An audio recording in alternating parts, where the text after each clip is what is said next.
Le immagini di una telecamera di videosorveglianza dell'azienda vitivinicola Cadiraio riprendono proprio la zona dove è avvenuta la tragedia. Immagini già acquisite dagli inquirenti. In quei frame, gli istanti drammatici quando Marco Bettolini, 46 anni, entra nell'autoclave nel disperato tentativo di salvare l'amico e collega Alberto Pin, di 31 anni.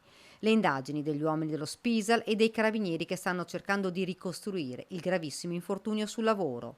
La cisterna è stata posta sotto sequestro. E si sta cercando di approfondire il perché queste due persone sono entrate nell'autoclave.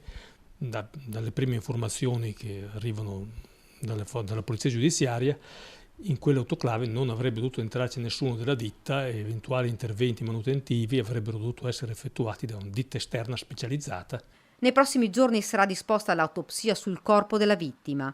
Presto ancora per parlare di indagati, spiega il procuratore, che poi aggiunge. Indubbiamente per l'autopsia e per altri eventuali accertamenti verranno date le garanzie, gli avvisi previsti dalla legge a chi si trovava in posizione di dover garantire la sicurezza dei posti di lavoro. Questo non significa che questi soggetti siano responsabili, perché chiaramente ove dovesse dimostrarsi che c'è stata un'iniziativa assolutamente imprevedibile da parte delle vittime, il discorso è scagiona i datori di lavoro alla catena. Ove invece si dovesse dimostrare che c'è una responsabilità da parte di chi aveva la direzione, le posizioni di controllo nell'azienda per questa attività pericolosa, allora si procederà di conseguenza. Perché si trovavano lì? Una domanda a cui si dovrà dare una risposta e che potrà chiarire il motivo che ha spinto Alberto ad entrare nell'autoclave.